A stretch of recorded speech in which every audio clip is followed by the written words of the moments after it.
Bonsoir, je suis ravi de vous accueillir ce soir pour cette nouvelle grande soirée du paranormal. Nous allons parler ce soir d'une croyance à laquelle adhèrent environ 50% de la population mondiale, la réincarnation ou l'existence de vie antérieure ou future. Alors pour certains, notre vie actuelle serait loin d'être la première ou la dernière. La réincarnation est une énigme qui a toujours fasciné les hommes. Que se passe-t-il après la mort? Disparaissons-nous à jamais ou reprenons-nous vie dans un corps nouveau?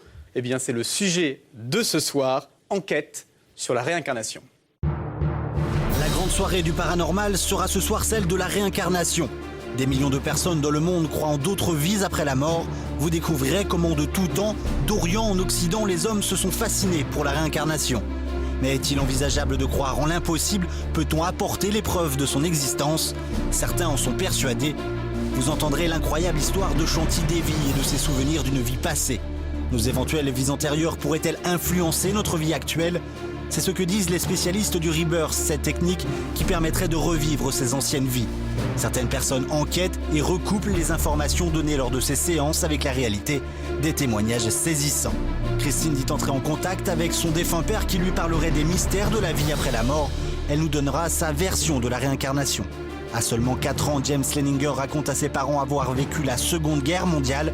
Et si tout cela n'était pas le fruit unique de son imagination? La vie de Nicolas a complètement changé lorsqu'il a pris connaissance de ses vies antérieures. Il nous dira pourquoi. Y a-t-il des études scientifiques qui prouveraient l'existence de la réincarnation? Le docteur Ian Stephenson a enquêté pendant 40 ans sur des enfants qui disaient se souvenir de leurs vies antérieures. Des résultats troublants. Nos équipes ont suivi Julie qui s'est prêtée à une séance de régression. Un médium tentera de lui faire revivre ses vies antérieures. Julie ne croit pas à la réincarnation. En fin d'émission, vous saurez si son jugement a changé après cette séance. Bienvenue dans la grande soirée du paranormal.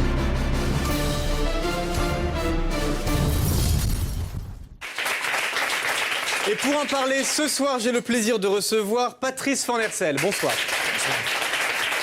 Vous êtes journaliste et écrivain, rédacteur en chef du magazine Nouvelle Clé. Vous êtes à l'origine de ce livre, Enquête sur la réincarnation, aux éditions Albin Michel. Combien de temps avez-vous mis à réaliser cette enquête? Écoutez, c'est un travail de toute l'équipe de Nouvelle Clé. Ça a pris 3-4 mois. Merci d'être venu notamment parce qu'on entend que vous avez un problème de voix. Oui, et je suis vous désolé. remercions d'être là ce soir. On essaiera de ne pas vous faire parler beaucoup, mais quand même un petit peu. Merci. Jean-Francis Crollard, bonsoir. Vous êtes écrivain et vous avez écrit de nombreux ouvrages sur le sujet de la réincarnation, notamment Renaître après la mort aux éditions Robert Laffont. Et plus récemment, ce livre, Expérience de vie revécue aux éditions Ambre. Ça fait combien de temps que vous intéressez au sujet de la réincarnation? 35 ans. 35 ans. J'en suis à pas moins d'un millier de cas. Mais ce livre, c'est pas moi qui l'ai écrit, c'est les personnes qui ont revécu des vies dites antérieures qui ont rappelé leur témoignage. D'ailleurs, ce n'était pas votre métier, il faut le rappeler. Vous avez eu un autre métier mais pendant... l'ayant pratiqué moi-même, ayant fait des rencontres aux Indes, après, je l'ai moi-même prolongé et fait à d'autres, voilà. Merci beaucoup. Odon Vallée, bonsoir. Je suis ravi de vous accueillir. Vous êtes historien des religions. Alors, citer la liste des ouvrages que vous avez publiés prendra une bonne partie de l'émission. Mais on peut retenir Jésus et Bouddha aux éditions Albin Michel. Dieu n'est pas mort, mais il est un peu malade, en 2007. Et puis, récemment, Les enfants du miracle, des milieux les plus défavorisés jusqu'au banc des grandes écoles aux éditions Albin Michel. Vous enseignez également à la Sorbonne à Paris. Alors, la réincarnation est-elle au programme de vos cours, Odon Vallée? Alors, elle est au programme de l'émission et je vous ai préparé une petite surprise. Ah, très bien. J'ai ramené Maya, une demoiselle très très bien, une demoiselle à 4 pattes et puis sa maman qui n'a que 2 pattes. Et nous allons voir comment entre les 4 pattes et les 2 pattes, il peut y avoir tout un mécanisme très subtil de réincarnation, pour le meilleur ou pour le pire. D'accord, et la maman est avec nous, c'est Véronique Jeannot, bonsoir. Véronique Jeannot, vous êtes comédienne évidemment, est-il utile de vous présenter? Alors à la fin des années 80, vous vous êtes convertie au bouddhisme et c'est d'ailleurs pour cette raison que vous êtes là. Vous expliquez ce changement de vie, d'ailleurs dans votre livre « Trouver le chemin » aux éditions Michel Laffont. Alors j'ai envie de vous dire... Je ne suis pas convertie, hein, simplement je suis, je dirais, impliquée. Vous avez adhéré, voilà, j'ai adhéré à la philosophie bouddhiste. À cette philosophie. Pas besoin pour être bouddhiste, on n'a pas besoin de se convertir. D'accord. Aujourd'hui, par définition, vous croyez à la réincarnation? Oui. Oui, très bien. Et enfin avec nous, Florent Martin. Bonsoir. Vous êtes secrétaire de l'Observatoire zététique à Grenoble. Alors, on va dire sceptique de tous les sujets dits paranormaux. On peut vous qualifier comme ça ? Oui, sceptique au sens grec du terme, c'est-à-dire qui considère, qui examine, et pas au sens, pas la connotation la plus générale qui est qui refuse tout, même contre l'évidence. D'accord. Alors zététique, ça veut dire quoi concrètement ? Ça vient du grec zétéin, qui veut dire chercher.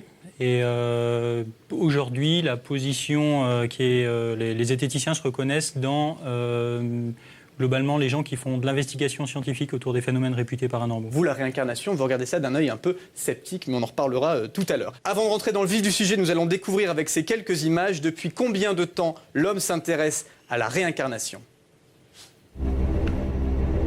Dès la préhistoire, les hommes ont cru en la réincarnation. Ils enterraient leurs morts en position fétale et croyaient ainsi pouvoir leur faciliter un retour sur Terre dans une prochaine vie. Il y a plusieurs milliers d'années, les Égyptiens se questionnaient déjà sur l'existence d'une vie après la mort. Selon le livre des morts du dieu Thoth, l'âme continuerait d'exister après la vie. Les hiéroglyphes retrouvés dans de nombreuses tombes égyptiennes décrivent le trajet de ces âmes. Sous la forme d'un oiseau à tête humaine, elles erreraient dans le monde de l'invisible avant de renaître ici-bas. Dans la mythologie grecque, la réincarnation existe. Elle est représentée par la déesse Psyché. De nombreux Grecs croyaient en la réincarnation comme Pythagore, puis Platon, Aristote et Socrate. Plus tard, la croyance en la réincarnation a disparu sous l'influence des religions monothéistes. Pourtant, nombreux sont ceux qui voient dans les Écritures saintes des allusions à la réincarnation. La religion juive a ouvert une interprétation particulière des textes saints à travers la Kabbale. Celle-ci évoque la réincarnation où l'âme de l'homme appelée Nefesh est vouée à se purifier après la mort pour pouvoir se réincarner. Mais pour certaines cultures, la réincarnation est un principe fondamental. Chez les bouddhistes, lorsqu'un Dalai Lama meurt, les autorités tibétaines lancent même de grandes recherches pour retrouver sa nouvelle incarnation.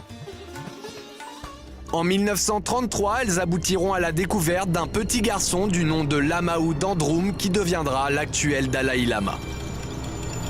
De tout temps, de grands hommes et de grands esprits se sont penchés sur la réincarnation, de Vinci à Hegel, de Voltaire à Kant, et aujourd'hui encore, l'énigme de la réincarnation continue de nous fasciner. Alors, est-ce que les études scientifiques menées ces derniers temps ont permis d'apporter de nouveaux éléments de réponse à cette énigme ? On verra ça plus tard au cours de l'émission. Pour l'instant, Odon Vallée, donc vous avez vu ces quelques images, la réincarnation, est-ce qu'on peut dire qu'elle est présente dans toute religion, dans toute culture, sous une forme ou sous une autre ? Bon, elle est présente dans beaucoup de religions, chez les Druzes au Proche-Orient, autrefois chez les Cathares. Mais c'est surtout au VIe siècle avant Jésus-Christ que s'est créé le grand divorce entre résurrection et réincarnation. On a démocratisé la vie éternelle. Autrefois, il y avait les rois qui vivaient 20 000 ans ou qui ne mouraient jamais. Là, on a dit que à partir de Zoroastre, l'homme ressuscitait dans une demeure des champs éternels. Je crois que Damien, ça vous aurait plu. La Garonne Mata, le paradis des Zoroastriens. Ouais. Chez les Juifs en partie, chez les chrétiens, chez les musulmans, le jardin d'Allah, une seule résurrection des corps pour les chrétiens, tandis que dans l'Inde, là, il y a eu, au contraire, une croyance en une succession, une spirale ascendante ou descendante de réincarnation. Dans le bouddhisme, il vaut mieux dire renaissance, car il n'y a pas véritablement de croyance absolue dans l'Inde. C'est ici qu'intervient notre petite vedette, Maya, que vous allez voir. Donc effectivement, la chienne qui est sur le plateau, en tout cas, on ne sait pas où elle est, mais elle se balade. Elle va vous expliquer, Maya, ce qu'est la réincarnation. Car Maya, ça veut dire illusion en sanskrit, c'est le nom de la mère du Bouddha. Voilà sa réponse. Alors, imaginons que sa maman, Véronique, par exemple, fasse beaucoup de bien dans sa vie. Elle pourrait renaître en homme. C'est au-dessus de femme. Ensuite, en déesse ou en dieu. Homme est au-dessus de femme, c'est déjà... Oui, tout à fait. D'accord. À partir, si vous voulez, du VIe siècle avant Jésus-Christ. Et encore mieux, renaître sans fin et aboutir à ce moment-là au nirvana pour les bouddhistes ou au moksha pour les hindouistes, c'est-à-dire à l'extinction des existences. Une parenthèse très rapide. Combien de vies, vous êtes bouddhiste, Véronique, combien de vies faut-il pour atteindre le nirvana ? Est-ce que ça se compte comme ça ? Est-ce qu'on peut dire il faut 100, 200, 300 vies ? Vous savez pas? Non, et de mon Il n'y a aide, pas de chiffre. Mais si par contre Véronique fait le mal, elle va renaître en chienne, Maya. Mais si Maya est une bonne chienne, par exemple Saint-Bernard, elle peut renaître en femme. Si elle est mauvaise chienne, Pitbull, elle va renaître en serpent. On s'arrête là pour le bouddhisme, c'est-à-dire humain, animal. Pour l'hindouisme, on descend plus bas, végétal ou minéral. Ce qui fait que c'est très intelligent, c'est l'échelle de Darwin. Il y a tout en bas le minéral, le végétal, l'animal, l'humain, le divin, et enfin l'extinction des existences, c'est-à-dire la fin de la spirale des renaissances de Samsara. Jean-Francis Rollard. En complément de ce que dit Odon Vallet, selon la tradition bouddhiste, le Bouddha aurait eu 500 incarnations avant d'atteindre le nirvana, mais des incarnations animales. Et quand on visite le temple de Borobudur à Java, on voit les incarnations animales du Bouddha.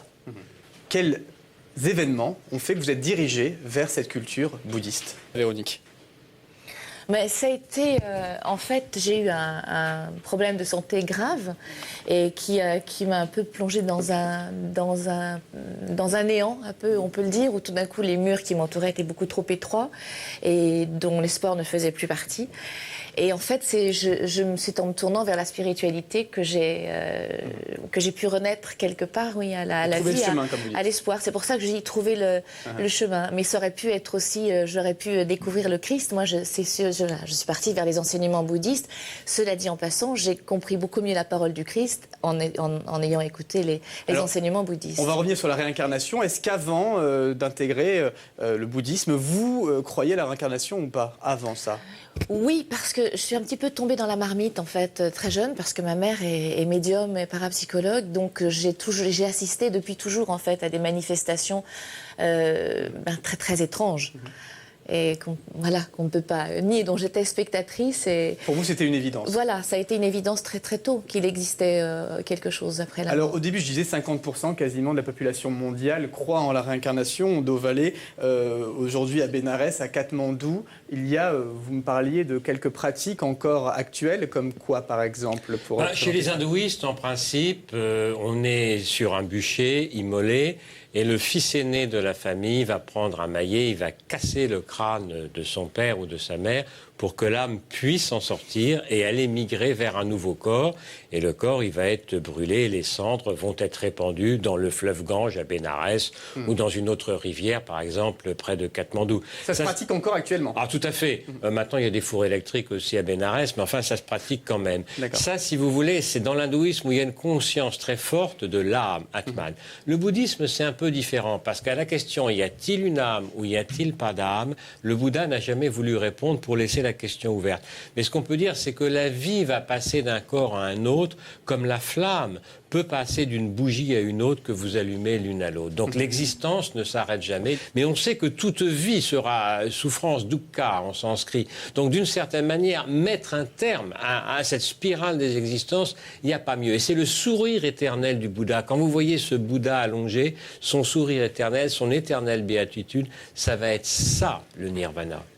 Je me tourne vers vous, Patrice Van Hersel, puisque vous avez dirigé une enquête aux éditions Albin Michel, enquête sur la réincarnation tout simplement, et vous ouvrez le livre avec, d'ailleurs vous dites, l'incroyable histoire de Shanti Devi. Alors on va la découvrir en images, mais 2 mots quand même pour nous expliquer pourquoi vous avez voulu commencer le livre par cette histoire. C'est peut-être l'histoire qui nous a donné envie de faire l'enquête. D'accord. Il y avait un film qui avait été tourné par un François Villiers, qui est un Français, Manika, une vie plus tard.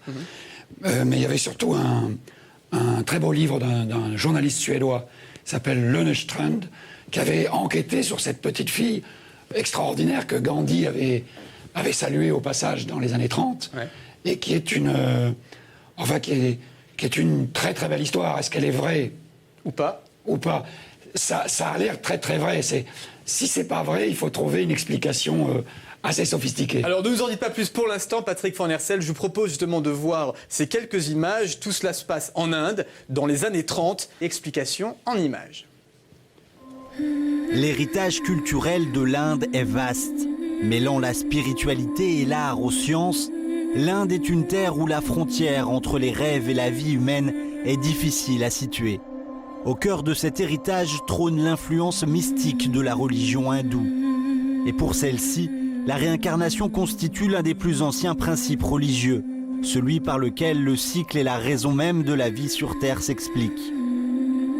Mais si pour 600 millions d'hindous la réincarnation est une évidence, les preuves tangibles de son existence ne sont pas plus évidentes en Inde qu'ailleurs. C'est en ça que l'histoire de Shanti Devi, devenue cas d'école en Inde, est remarquable. Cette histoire se déroule dans les années 30 dans un quartier de New Delhi où une enfant modèle tient depuis l'âge de 4 ans des propos bien étranges. Cette petite fille s'appelle Shanti Devi. Elle raconte à ses parents que sa maison est ailleurs, dans une ville qui s'appelle Mutra, à quelques 200 km de là. Que son vrai nom est Lugdi et qu'elle est mariée à un commerçant aisé avec lequel elle a un fils, un tout jeune garçon qu'elle n'aurait pas connu. Shanti Devi dirait-elle vrai? Cette histoire troublante ne tarde pas à alimenter la rumeur publique. En 1935, le Mahatma Gandhi et une délégation prestigieuse se rendront devant l'humble demeure de Shanti Devi en quête de vérité dans la ville de Mutra. Dans cette ville où elle n'a jamais mis les pieds, les précisions avec laquelle Shanti Devi se déplace est époustouflante. Reconnaissant les rues, les maisons, c'est sans difficulté que l'enfant retrouvera les lieux de ses souvenirs. Et plus incroyable encore, l'enfant qu'elle dit avoir eu dans sa vie antérieure. Quand le cortège est arrivé à notre niveau, immédiatement ils m'ont pointé du doigt et ont interrogé Shanti Devi. Qui est cette personne? Shanti Devi a alors répondu: c'est mon fils. Et comment le reconnaissez-vous, lui ont-ils demandé. Continuant de me regarder avec insistance, elle a dit: mon âme. C'est mon âme qui le reconnaît. Quand j'ai entendu ça, je me suis effondré en pleurs. Le rapport de la délégation officielle sera sans équivoque sur le cas de Shanti Devi. Cet enfant sera identifié comme la réincarnation de Lugdi Devi. Jusqu'à aujourd'hui, cette histoire intéressera les scientifiques, à tort ou à raison. L'histoire de cette femme ne cessera d'alimenter l'incroyable mystère de la réincarnation.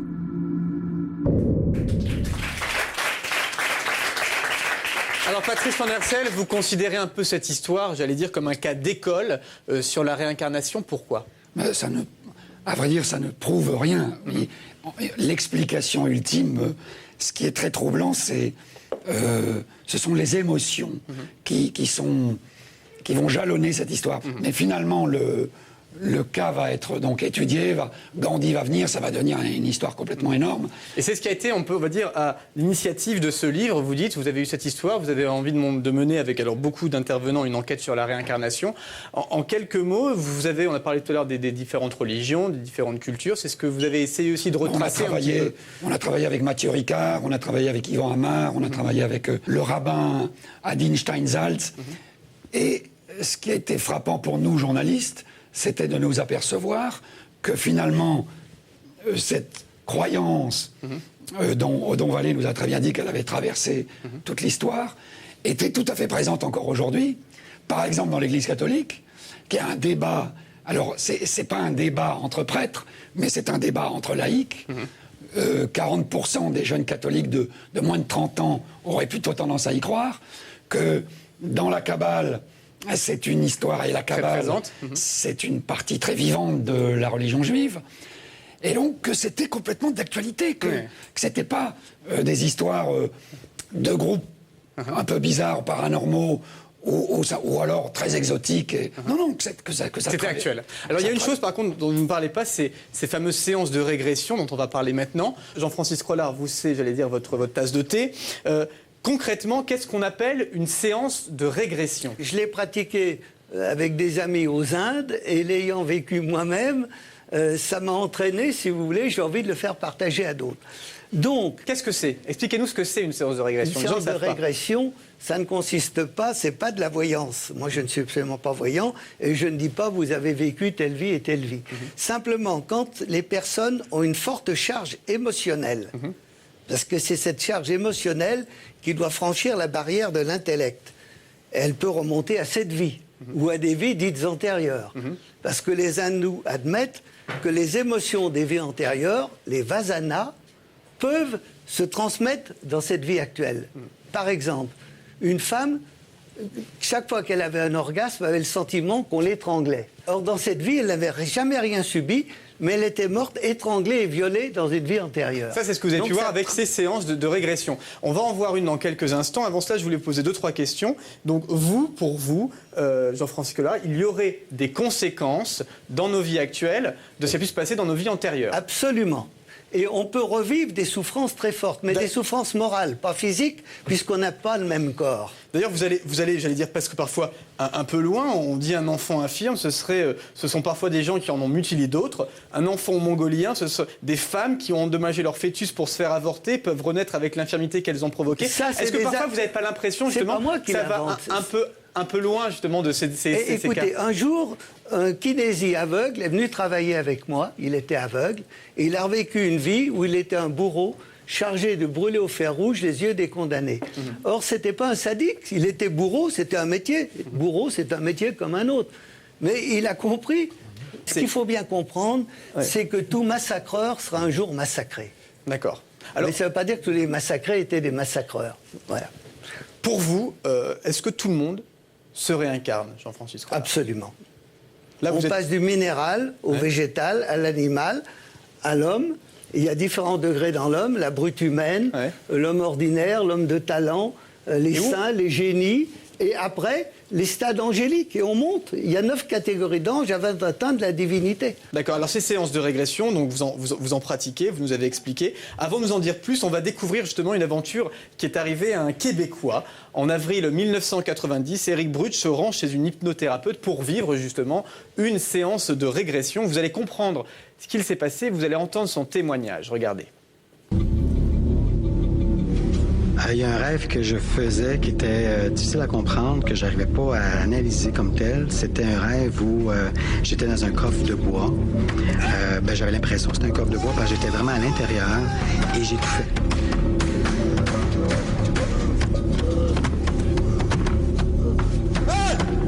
J'étouffais vraiment et je me réveillais en sursaut. C'était vraiment un cauchemar pour moi. Ça ressemblait pratiquement à une tombe parce que c'était vraiment très étroit, j'étouffais. C'était noir. Alors j'étais sûr que ça pouvait ressembler à une tombe, effectivement. Éric, quand je lui ai parlé de régression, j'ai vu ses yeux un petit peu brillants parce que c'est comme si je lui apportais finalement une solution ou un moyen, en tout cas, d'avoir une solution. Quand j'ai décidé de faire la séance avec Éric, j'avais aucune idée des résultats, sauf que je sentais et je voyais qu'il était prêt. Je te demande d'abord de te détendre. Je lui suggère de prendre ses mains. Pour moi, c'est un support, donc on est face à face et j'amène la personne à respirer pour faire une ouverture de conscience et après de laisser émerger tout ce qui lui vient à l'esprit, des images, ou des émotions, ou des réflexions, ou des souvenirs. Quand on a commencé à faire la régression, puis j'ai commencé à me calmer réellement pour rentrer dans la régression, j'ai commencé à avoir un mal de bras. Un mal de bras qui était tellement intense que j'étais sûr que le bras était brisé. Et j'avais beau expliquer à Lise que j'ai mal à mon bras, puis Lise me disait tout le temps « Concentre-toi, c'est ton subconscient qui veut te parler. » Mais moi, là, j'étais sûr que mon bras était brisé. J'avais tellement mal, j'étais sûr que si j'ouvrais les yeux, mon bras était pour être bleu, puis en morceaux. J'ai rarement eu une douleur aussi intense.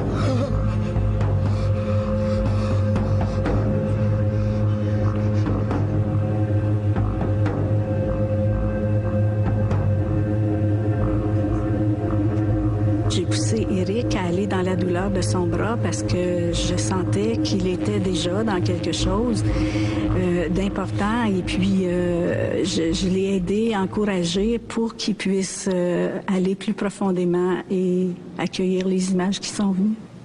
Pendant la régression, quand j'ai commencé à sentir qu'on rentrait vraiment dans l'histoire ou dans quelque chose qui venait vraiment me chercher, je disais à Lise que je veux pas aller plus loin, je veux pas en savoir plus, que c'est une histoire qui est terminée. Et Lise m'encourageait à continuer parce qu'elle me disait « T'es ici pour faire un travail, on va aller jusqu'au bout, je suis là pour t'accompagner. » On aurait dit que j'avais compris là, que je rentrais dans quelque chose de trop difficile et je savais quoi, sans nécessairement connaître quoi exactement. Une falaise. Je vois une falaise avec 2 personnes. Il y a une personne en chaise roulante et une autre derrière elle. Une femme. Je ne voyais plus la scène à distance. J'étais maintenant à l'intérieur de l'action. Je respirais difficilement. Tout allait si vite. Les premières images que j'ai vues, c'était un homme qui était dans une chaise roulante. Et à un moment donné, quand j'étais vraiment comme spectateur, où j'étais plutôt loin, comme sur une autre rive, j'ai vu l'homme qui a tombé en bas et qui longeait la falaise.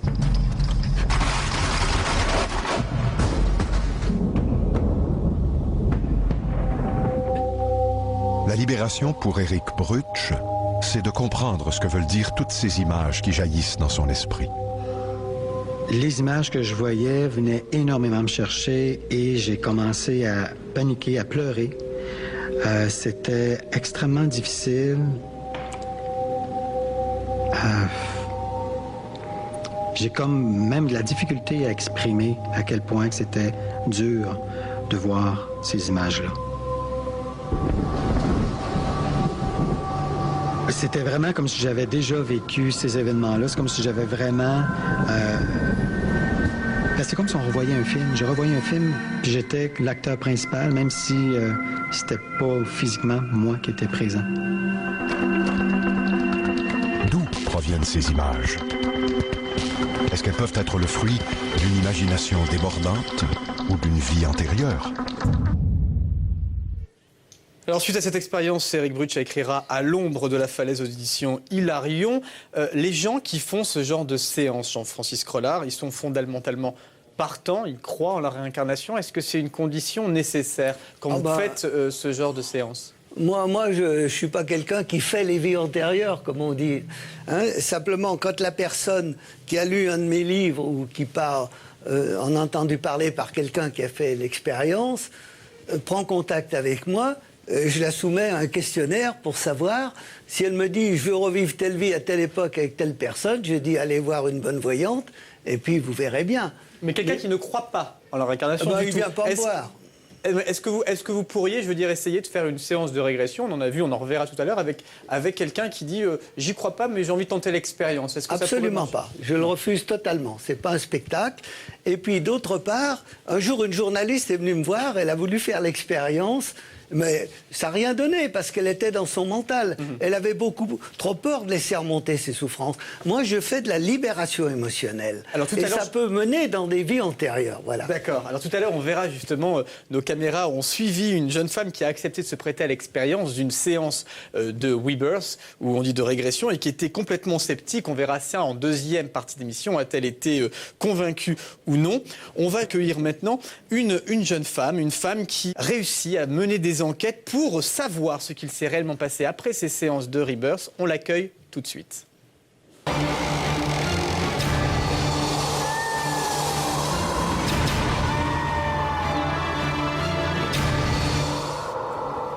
Pascal Lafargue, bonsoir. Bonsoir.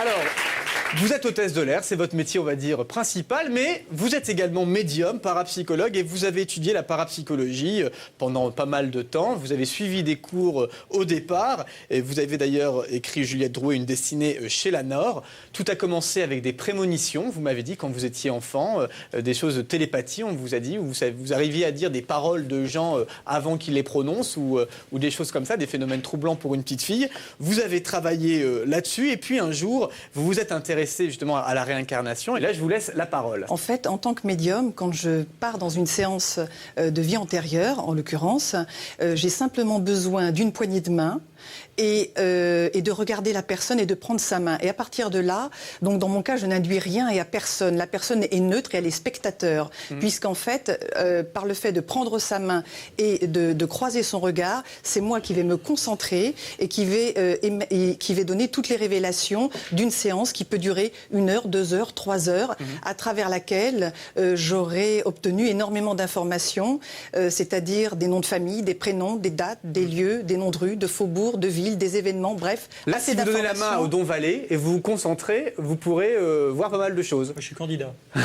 Vous êtes candidat, tout le monde est candidat. Donc c'est comme ça que vous travaillez. Oui, c'est comme ça que je travaille. D'accord, effectivement. D'accord. Alors, plusieurs choses. Justement, vous avez mené des enquêtes, puisque c'est ça. Donc, c'est quasiment la moitié de votre temps.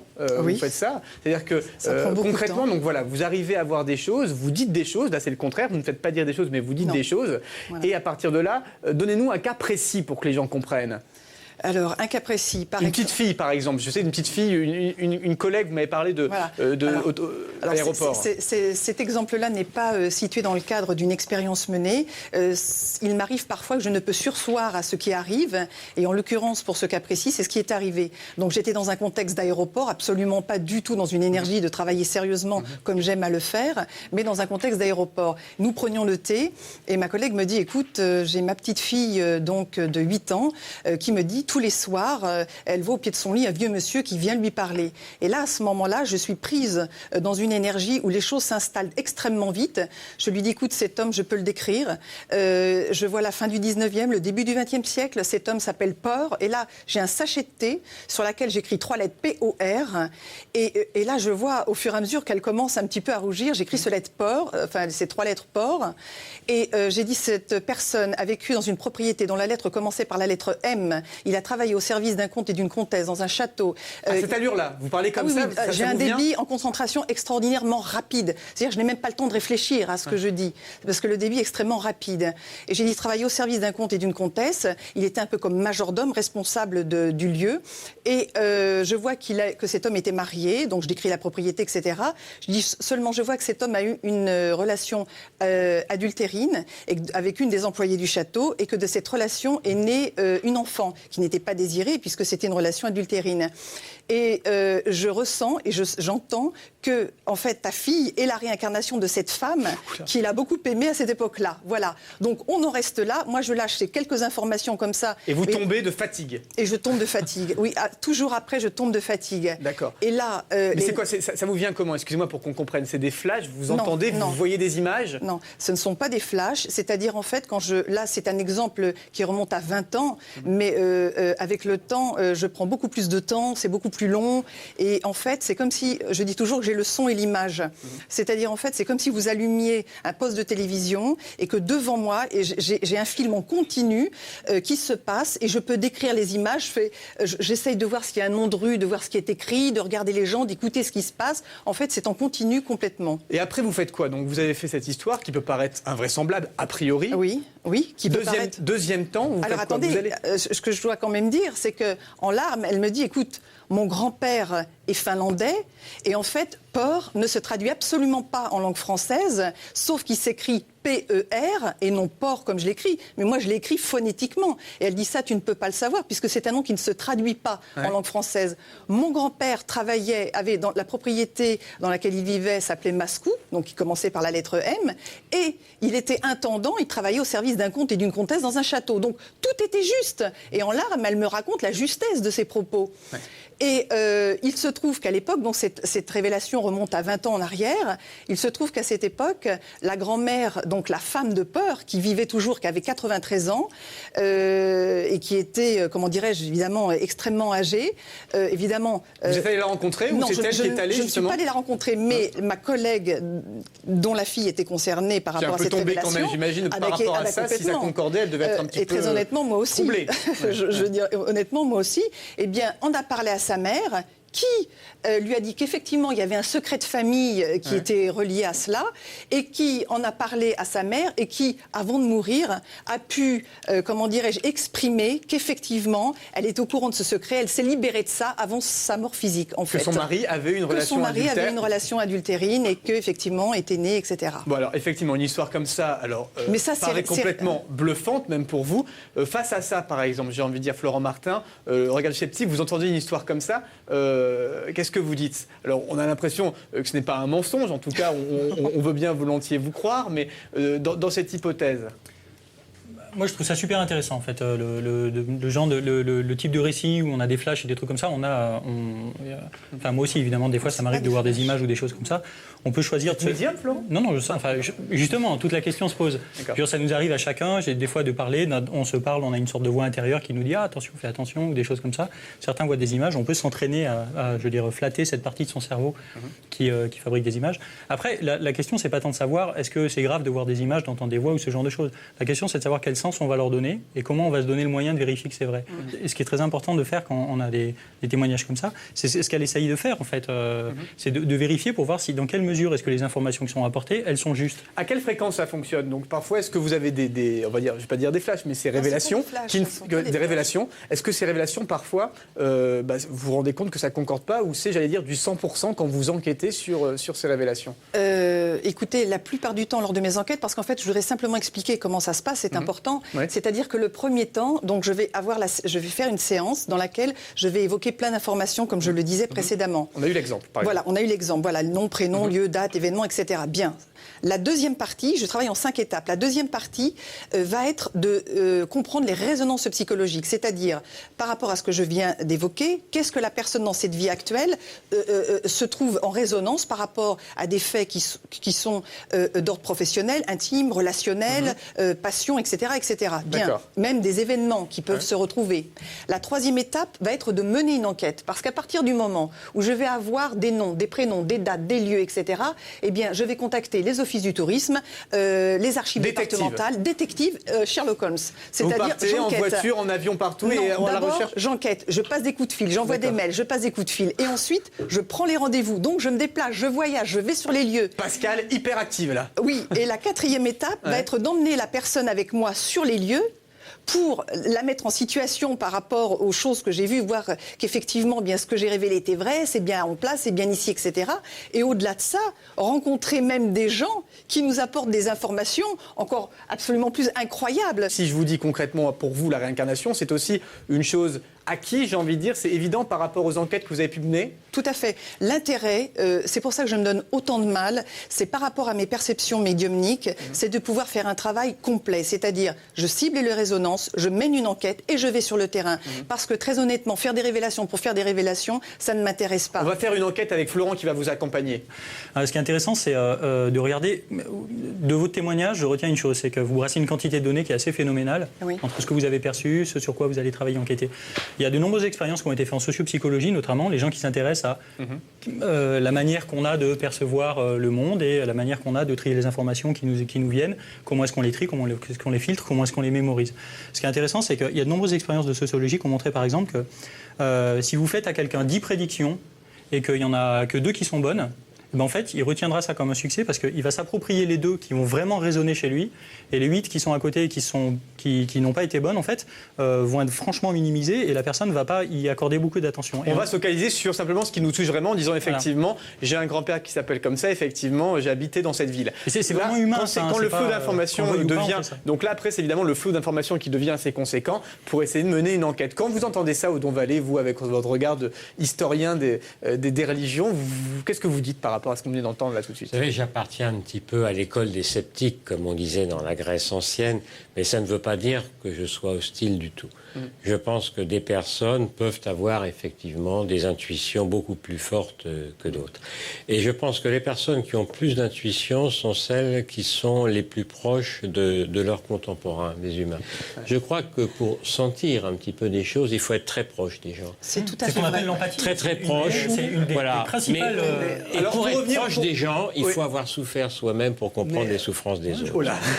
Là, pour revenir au sujet qui nous intéresse, à savoir la réincarnation, vous, Monsieur Crollard, quand vous entendez ça, c'est pas du tout les mêmes méthodes que vous appliquez. Est-ce que vous vous retrouvez un peu dans ce que vient de dire Pascal Lafargue? Je rejoins Pascal Lafargue dans les vérifications, car ce directeur d'holding financier en Suisse qui a revécu, je le cite parce qu'on ne confie pas des grandes responsabilités à n'importe qui, ce duel qu'il a fait au Moyen-Âge où il a laissé sa peau, il a été vérifié sur place, il a retrouvé 80% des détails, et il a fait faire des enquêtes sur ce qui s'est passé à l'époque. Il a même retrouvé le nom de la personne qu'il avait tuée en duel. Et ça, c'est dans mon bouquin. Donc, vous voyez, on se rejoint sur le côté vérification concrète de vie antérieure. Jean-Francis Crollard, vous basez justement sur... Vous avez étudié combien de cas? Vous m'avez dit plus de 1000, plus de 2000. Pas loin de 1000 maintenant. Pas loin de 1000. Et donc, à la force, vous dites quoi? Puisqu'il y a autant de cas avérés, vous en déduisez que c'est presque une preuve. C'est comme ça qu'on peut dire qu'aujourd'hui, pour vous, la réincarnation est égal. Qu'on puisse appeler ça des fantasmes, ça ne me gêne pas. Il y a même des gens qui ont vécu des vies antérieures, ils n'y croyaient pas. Hein? Ou ils ne croyaient pas à l'au-delà. Ben, ils sont baladés dans l'au-delà. Ne confondons pas non plus vie antérieure et au-delà. On peut très bien croire à l'au-delà sans croire aux vies antérieures. C'est complètement des choses différentes. Par contre, si vous croyez aux vies antérieures, vous êtes obligé de croire à l'au-delà. Mélangeons pas les problèmes. Patrice Van Hersel, vous écoutez un petit peu tout ça par rapport à l'enquête que vous avez menée. Est-ce que vous avez des choses à rajouter, à compléter sur ce qu'on vient d'entendre maintenant? Là, ça sort de l'enquête qu'on a menée. Complètement. Moi, j'ai fait une séance de régression avec Denise Desjardins, qui était formée par Swami Prajnanpad, un Indien qui faisait du lying, une espèce de rebirth. Et j'ai vécu une histoire où j'étais une prostituée polonaise, assassinée par les nazis, je dois dire. Oula. Eh bien, je comprends très bien ce qu'a dit tout à l'heure la dame québécoise qui dit ça l'a aidé, ça a servi à un moment donné, symboliquement, je dirais. Je ne sais pas si c'était vrai. Est-ce que d'abord... Qu'est-ce que le moi? J'en sais rien. Est-ce que ça, de ce point de vue-là, c'est intéressant de discuter avec les bouddhistes qui disent attendez, vous plantez complètement les occidentaux parce que en réalité le moi est une illusion et ce qui se réincarne, alors c'est quoi? C'est une question que je leur ai souvent posée et ils vous expliquent que ce sont des flux de conscience qui prennent des couleurs, d'énergie, des couleurs différentes, etc.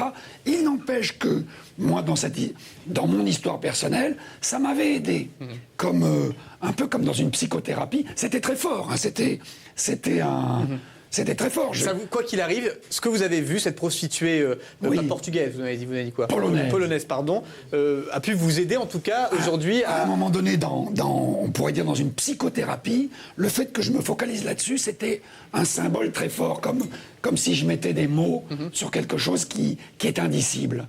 Véronique Jeannot, vous avez déjà fait ce genre de séance de régression ou pas? Non, jamais. Et ça vous tenterait, vous, par rapport à ce que vous venez d'entendre ce soir sur ce plateau? Alors vous avez... Je suis très curieuse de nature, donc c'est vrai que oui, j'aimerais assez tenter une expérience. Mais certainement avec un peu d'inquiétude, parce que je me dis toujours si je restais coincée. Coincée? Comment ça, oui, coincée? Je ne sais pas, coincée dans un état...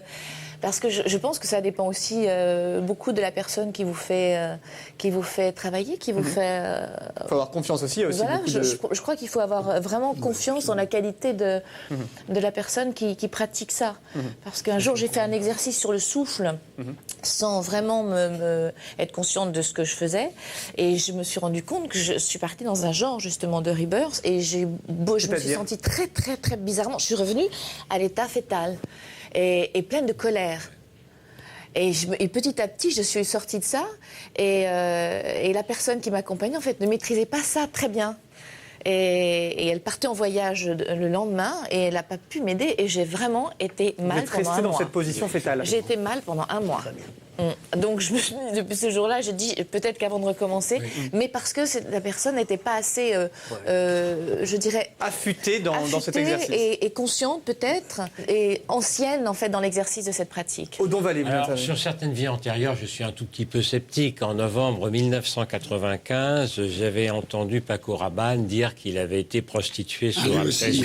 Voilà. Vous avez un point commun, Patrice Van Hersel, avec Paco Rabanne. Mais par contre, cette régression fœtale, oui, ça c'est quelque chose de très très important, et ça peut rapprocher le rebirth de ce que les évangélistes américains appellent le born again, c'est-à-dire des hommes qui sont rebaptisés dans Christ à l'âge adulte et qui parfois font une sorte de régression fœtale avant, avec un parler en langue qu'on comprend mal, quelque chose qui les renvoie à un état antérieur de leur existence, quelque chose de très primitif, mais aussi de très profond. Souvent un peu quelque chose de maternant, de maternel, peut-être quelque chose effectivement d'une vie intra-utérine. Ça peut très bien se trouver dans toutes sortes de traditions ou religions. Oui, tout à fait, oui.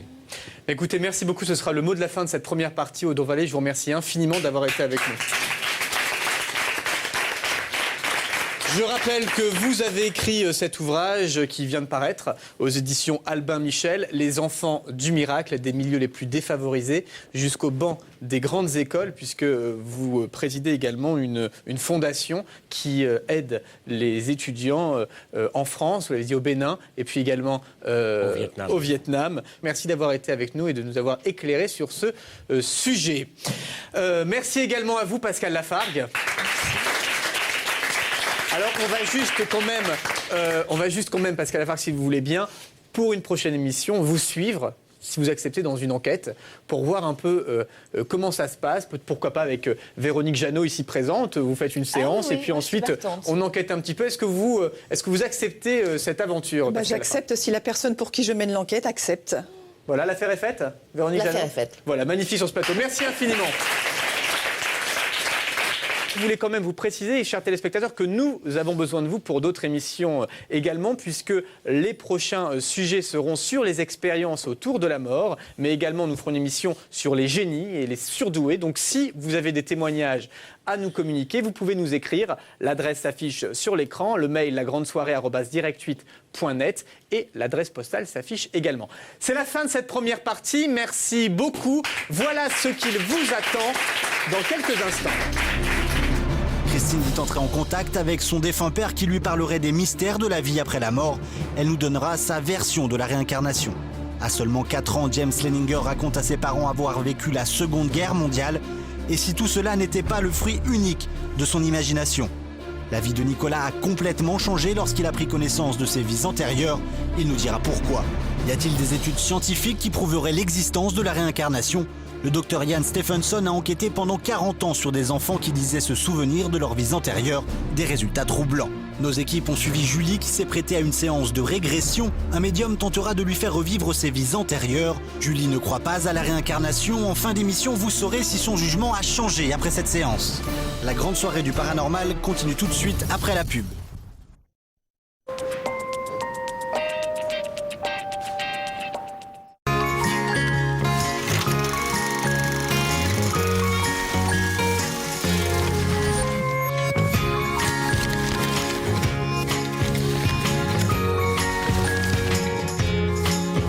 Qui ont envie de concilier plaisir et efficacité, le nouveau forfait mobile Origami First s'enrichit avec au choix GPS, foot, assurance ou clé 3G+.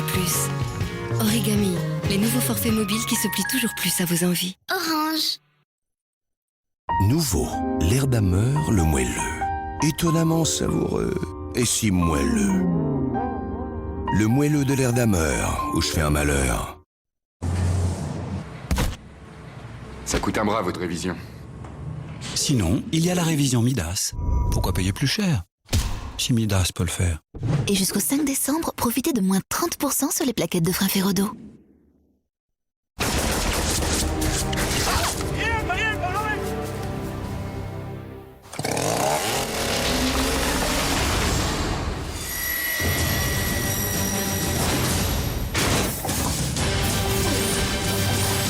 Embarqué dans un camion de livraison et j'ai atterri ici. Oh, c'est incroyable. Hein? T'entends ça, chérie? Ben oui, c'est fou.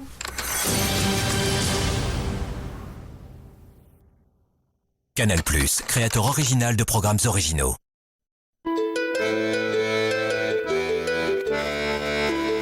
En Bretagne, le démoulage du beurre a toujours annoncé des moments de gourmandise.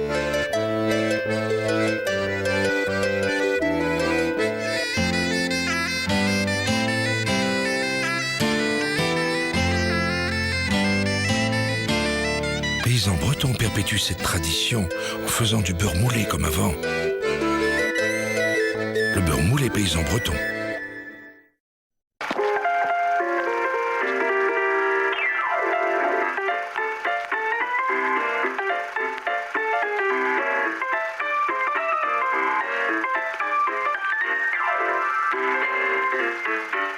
Citroën accompagne tous les professionnels depuis 90 ans. Pendant les offres historiques, profitez de 5 000 € d'avantages clients sur Citroën Berlingo.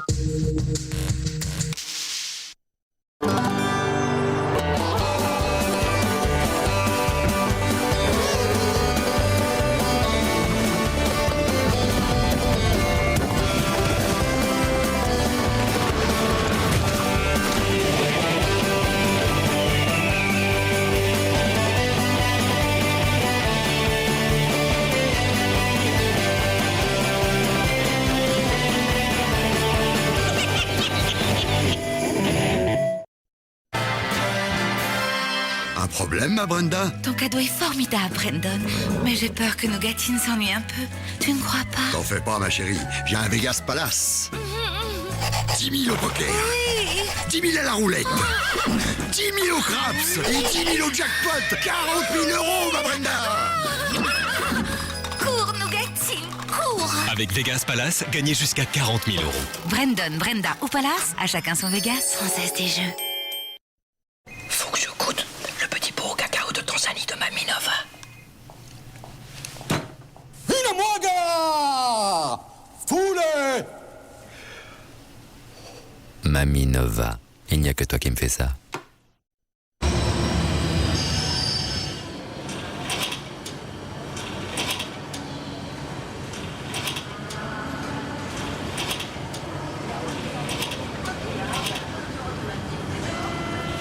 Et maintenant, chez Général d'Optique, les progressifs monturés verts sont à 99 €.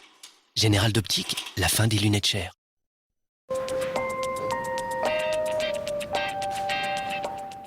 Lundi à 20h40. Présumé innocent va rouvrir l'affaire Roman Polanski. Nous sommes allés en Californie sur les traces de la jeune femme qui accusait le réalisateur. Mélissa, 8 ans, et Jason, 7 ans, sont morts tous les deux empoisonnés par des barbituriques. Qui est coupable? Cet homme, à un moment donné, a cherché une solution d'évasion et qu'il l'a trouvé dans l'anéantissement des enfants. Jean-Pierre Trébert s'est enfui au début du mois de septembre de la prison d'Auxerre. Il est soupçonné d'avoir tué Katia L'Herbier et Géraldine Giraud. Enquête. À Toulouse, une adolescente de 14 ans a fugué et a été retenue par un dangereux groupe lié à la prostitution pendant plusieurs jours. Nous sommes retournés sur place. Julie, si elle est indemne physiquement, apparemment, n'a pas été complètement épargnée. Lundi à 20h40. Présumé innocent, présenté par Jean-Marc Morandini. Et c'est sur Direct 8.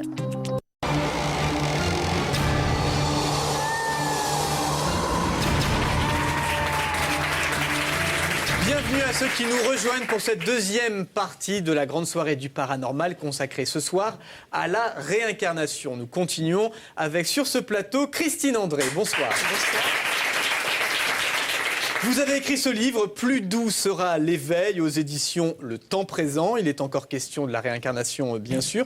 Mais ce qui vous arrive est incroyable, on peut le dire, puisque vous dites que les messages qui sont donnés dans ces ouvrages vous ont été transmis par votre père décédé il y a plusieurs dizaines d'années. C'est bien ça, on va en parler dans quelques instants. Oui. Et avec nous toujours, bien sûr, Patrice Van Hersel, journaliste, écrivain, rédacteur en chef du magazine Nouvelle Clé. Vous êtes à l'origine du livre Enquête sur la réincarnation aux éditions Albin Michel. Jean-Francis Crollard est toujours là. Bonsoir. Écrivain, vous avez écrit de nombreux ouvrages sur le sujet de la réincarnation. Le dernier, Expérience de vie revécue aux éditions Ambre. Véronique Jeannot également, qui a juste rajouté une écharpe, comédienne. Bien sûr, on vous présente en fin des années 80. Pardon, il ne fait pas très chaud. Hein. Non, pas très chaud. Vous êtes bien avec votre écharpe.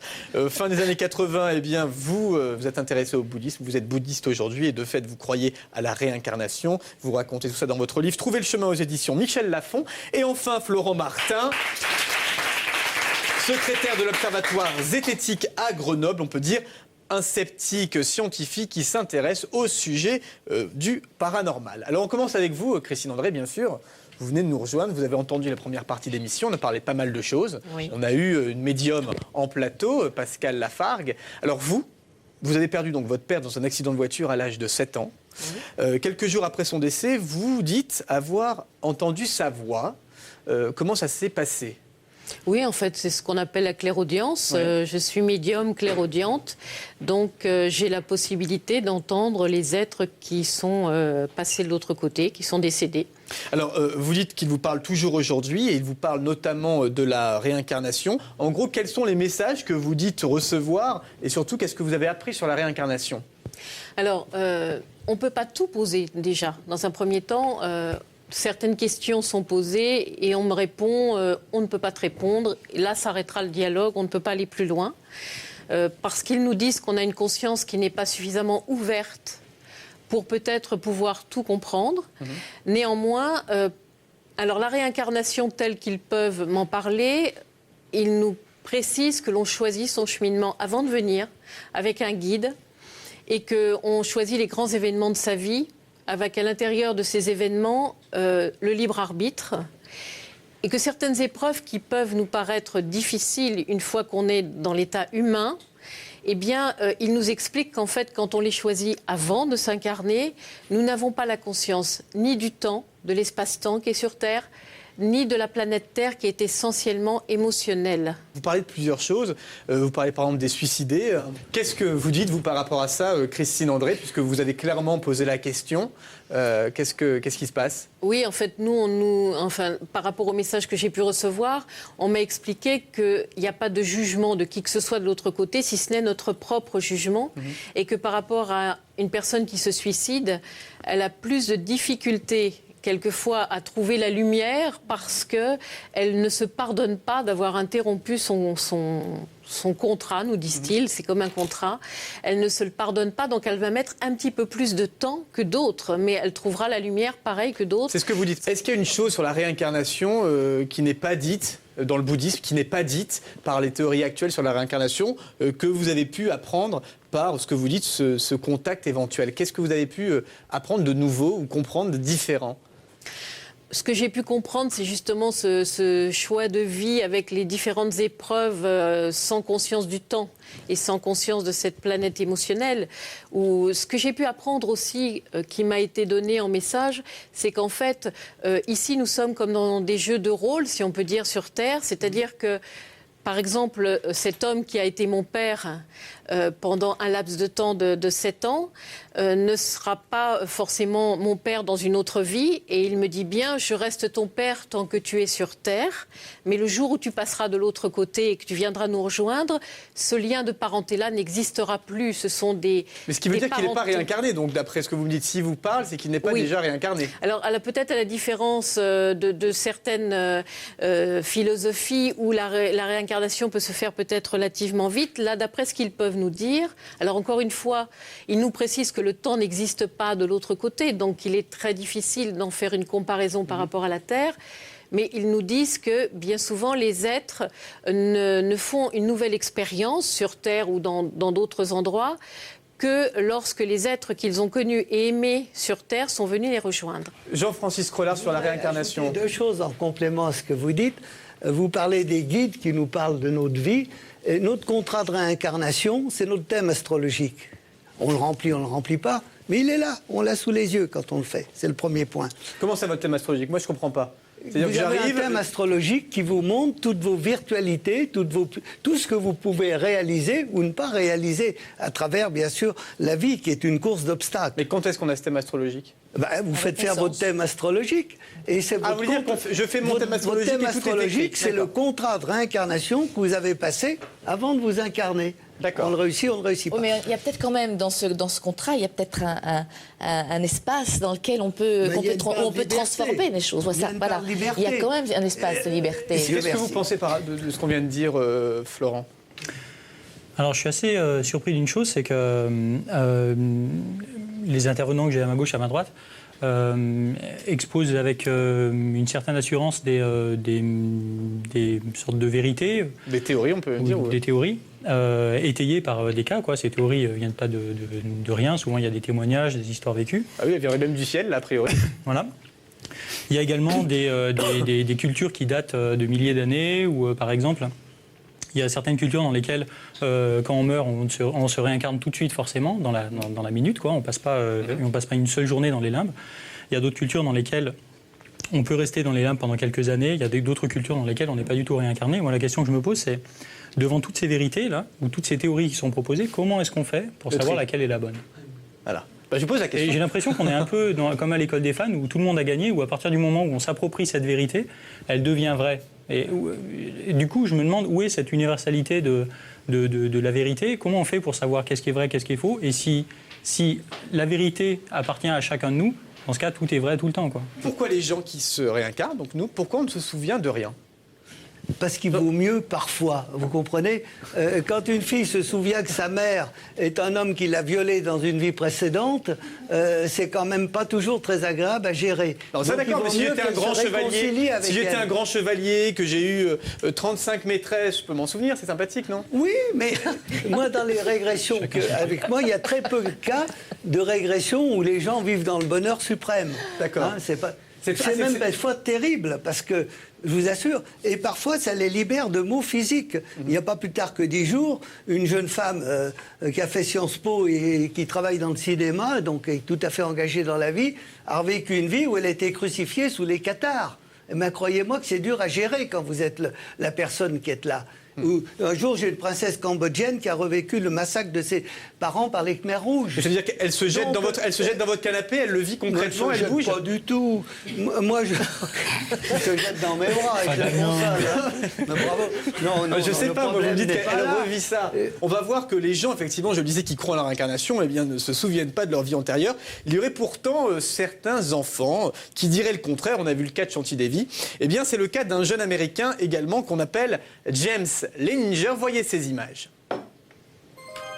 Voici James Leininger, un jeune Américain qui depuis l'âge de 4 ans montre une fascination extraordinaire pour les avions. Pouvant détailler avec précision certaines épopées de l'aviation américaine, les connaissances de ce jeune enfant sembleraient dépasser de très loin la simple passion infantile. Car James n'aurait pas une imagination débordante, mais de réels souvenirs de guerre qui viendraient le hanter lors de cauchemars plus vrais que nature. Quand je réveillais James pour savoir de quoi il rêvait, il me répondait « Mon avion est en feu, je ne parviens pas à en sortir ». Bruce lui a alors demandé « Qu'est-il arrivé à ton avion ?» Il a répondu « Il est parti en feu ». Bruce lui a alors demandé comment son avion s'était retrouvé en feu. Et James a répondu « D'ailleurs, je n'oublierai jamais son visage quand il a dit « Mais les Japonais, bien sûr !» Se pourrait-il que les souvenirs de James soient issus d'une vie antérieure ? Ce garçon aurait-il été, dans une autre vie, un pilote de l'armée américaine abattu en plein vol au cours d'une de ses missions ? Pour quelle raison la famille de James aurait pris les angoisses nocturnes de leur fils pour des souvenirs de vies antérieures ? Aucune, si ce n'est l'extrême précision avec laquelle James leur en parlait. Il n'a pas hésité une seconde. « Maman, ça c'est un corsaire. Tu sais quoi ? Ils avaient tout le temps leurs pneus dégonflés. » Une autre nuit, Bruce est venu le voir et lui a demandé « Tu te rappelles d'où décollait ton avion ? D'un porte-avions. Et tu te rappelles du nom du bateau ? Le Natoma. » On lui a donc demandé comment il s'appelait. Il nous a répondu « James ». Mais comme notre fils s'appelle James, nous avons cru qu'il ne comprenait pas la question. Quand on lui a demandé s'il se rappelait d'un ami qu'il aurait tué alors, il nous a dit « Jack Larson ». Fascinés par les nouveaux éléments apportés par James, ses parents se lancent dans une enquête détaillée pour déterminer si ses souvenirs pourraient être vrais. Le Natoma a en effet été un porte-avions américain posté dans le Pacifique et Jack Larson, un officier de l'armée de l'air ayant servi sur ce navire. Sans parler des roues des corsaires, dont les historiens et les anciens soldats confirment qu'ils supportaient mal les atterrissages. Et d'autres preuves encore, comme cette signature étrange de James sur ses propres dessins, James, 3e du nom. Quand je lui ai demandé pourquoi il signait James, 3e du nom, il m'a répondu que son père et son grand-père s'appelaient James, comme lui avant. Estomaqué, son père reprit ses recherches sur la trace de ces nouveaux indices. Et ce qu'il découvrit fut un véritable choc. Un seul des pilotes du Natoma engagé dans la bataille d'Iwo Jima fut abattu. Ce pilote s'appelait James Houston Jr. Ralph Cleaver a servi sur l'arsenal du Natoma. Il se souvient de ce 3 mars 1945 où James Houston est parti en mission. Cela devait être son dernier vol avant le retour au bercail. Mais ce jour-là, le ciel était explosif. On ne peut pas dire que la bataille du Pacifique fut une partie de plaisir. Mais cette nuit-là, on savait que d'un moment à l'autre, tout pouvait s'arrêter. Alf Claver dit justement que l'avion de son camarade s'est retrouvé touché au nez, enflammé à l'avant de son moteur, exactement comme James l'avait dit. Et pour ses parents, cela ne fait plus aucun doute. Je crois aujourd'hui que James a une vie antérieure. Et je crois que dans cette vie, il s'appelait James Houston Jr. Et ils ne sont pas les seuls. Anne Barran, la sœur de James Houston, en est, elle aussi, convaincue. Cet enfant a des souvenirs si précis qu'il n'aurait jamais pu connaître autrement, comme ayant un lien avec mon frère. Voilà un témoignage assez troublant face au témoignage de l'enfant, des parents et surtout des proches du pilote, qui serait soi-disant l'ancienne vie de ce petit garçon.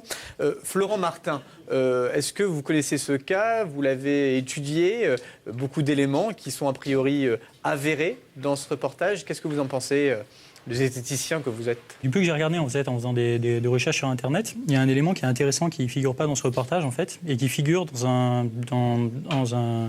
dans une des premières histoires contées sur le sujet, en fait, dans un magazine local, dans un journal local dont j'ai oublié le nom, où ils expliquent qu'en fait, le petit a commencé à faire ses rêves après qu'ils aient visité le musée de l'aviation local, en fait. D'accord. Donc, un gamin qui va visiter le musée de l'aviation et qui fait des rêves dans un avion où il se fait bombarder, il se fait tirer dessus et il voit des avions qui ont les pneus plats comme dans les musées, a priori, moi, ça ne me choque pas particulièrement. Il me montrait par exemple que le dessin est signé James III, c'est pas James III comme en anglais avec 3 RD, c'est James III. James III, ça peut être le 3, c'est aussi la date à laquelle il est mort. Vous voyez, on met en fait le contexte qu'on veut sur ce genre de papier. Je connais pas le cas plus que ça, hein. Mais le peu que j'ai creusé dessus, a priori, je veux dire, l'histoire est moins fantasque qu'il y paraît comme ça. Il y a d'autres cas, par exemple. Non, effectivement, il parle du Natoma, il parle de Jacques. À vérifier, par exemple, que ces détails n'étaient pas au musée. Méfiance et scepticisme. Jean-Francis Collard. Je voudrais juste dire un mot. En matière de réincarnation, il n'y a pas de preuve scientifique au sens d'expérience physique répétitive et contrôlée. Mais il y a des indices extrêmement troublants. Si un chasseur vous dit « dans la neige, il y a des traces et c'est un cerf ou un lapin », vous dites « pourquoi pas ?» Mais lui, le chasseur, il le sait. Eh bien, quand on a une certaine pratique, nous, on est comme le chasseur, c'est tout. Alors, le chasseur, justement, il y a une personne ici qui ne se trouve pas encore en plateau, c'est un témoin de ces fameuses séances de régression. Il était passé entre vos mains, Monsieur Crollard. On l'appelle sur ce plateau tout de suite.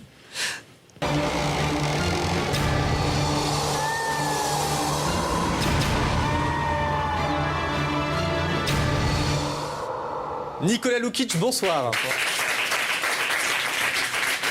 Alors vous êtes coach sportif dans un club parisien, vous avez 45 ans et puis à 38 ans, en quête de recherche spirituelle, vous avez voulu, je vous cite, faire une thérapie humaniste et lors d'une conférence, vous avez rencontré Monsieur Crollard, une conférence sur la réincarnation, j'imagine, et à la fin de cette conférence, vous êtes allé le voir et vous avez décidé de faire une séance de régression.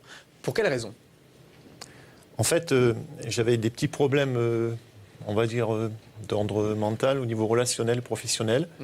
J'avais du mal à m'exprimer dans mon domaine professionnel, au niveau de la communication, et ça m'empêchait vraiment d'évoluer sur le plan professionnel.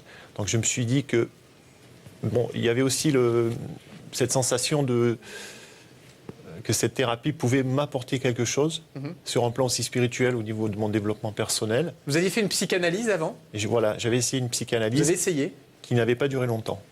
Et ça ne marchait pas ? Ça ne vous convenait pas comme thérapie ? C'était assez brusque, enfin en ce qui me concerne. Donc j'ai décidé d'arrêter définitivement. D'accord. Et lors de cette conférence, donc vous découvrez Jean-Francis Crollard, vous allez le rencontrer, et comment se passe cette rencontre ? Qu'est-ce qu'il vous pose comme type de questions au départ pour vous sonder, entre guillemets ?